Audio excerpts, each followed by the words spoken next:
ബാലനിലേക്ക് വരുമ്പോൾ സാധാരണഗതിയിൽ ഇതിന്റെ പേരുകൾ കൊണ്ട് തന്നെ ആദ്യത്തെ പടത്തിന്റെ പേര് കേട്ട് കഴിഞ്ഞാൽ നമുക്കൊരു ആങ്സൈറ്റി ഉണ്ട്. എന്താണെന്ന് നമ്മൾ അന്വേഷിക്കും. ജാനേമൻ എന്ന് പറയുമ്പോൾ അത് മനസ്സിലാക്കി കഴിയുമ്പോൾ വളരെ സിമ്പിളായിട്ട് തോന്നും.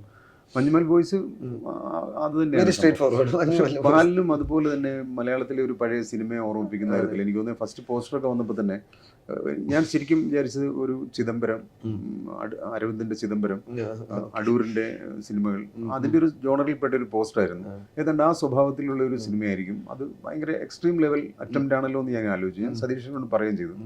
പക്ഷെ സിനിമ കണ്ടപ്പോൾ അത് വേറൊരു തരം ഇതിന്റെ വളരെ കൊമേഴ്ഷ്യൽ സിനിമയുടെയും നമ്മുടെ പാരലൽ സിനിമകളുടെയും ഒരു നല്ല ബ്ലെൻഡ് കൊണ്ടുവന്നു. പേരിൽ ഇത്രയും ഇന്നസെന്റ് ആയ ഒരു പേര്, അതിന് വേറൊരു പേരിടാൻ ആലോചിക്കാൻ പറ്റില്ല. ഇതൊക്കെ എങ്ങനെ സംഭവിക്കുന്നതാണ്? ബാലൻ എന്നുള്ള പേര് വരാൻ കാരണം അതിന്റെ വർക്കിംഗ് ഡേറ്റിൽ വേറെ ആയിരുന്നു. അപ്പൊ ഞാനിങ്ങനെ ആലോചിച്ചു, ജൂനിയർ 320 ജയിലിലത്തെ ഒരു സീരിയൽ നമ്പർ, അങ്ങനെ കുട്ടികൾക്ക് കൊടുക്കുന്ന ഒരു നമ്പർ ഉണ്ട്. അപ്പൊ അങ്ങനെ ഒരു നമ്പർ വെച്ചിട്ടുള്ളായിരുന്നു സാർ. അപ്പൊ നമ്മളിങ്ങനെ വായിക്കില്ല, നമ്മുടെ പത്രത്തിൽ എല്ലാത്തിനും 18 വയസ്സുള്ള ബാലൻ, 6 വയസ്സുള്ള ബാലൻ, ബാലൻ ബാലൻ. അപ്പൊ ഇതൊരു ബാലന്റെ കഥയാണ്. അപ്പൊ ബാലൻ തന്നെയാണ് ഇതിന്റെ കറക്റ്റ് ആയിട്ടുള്ള ടൈറ്റില്.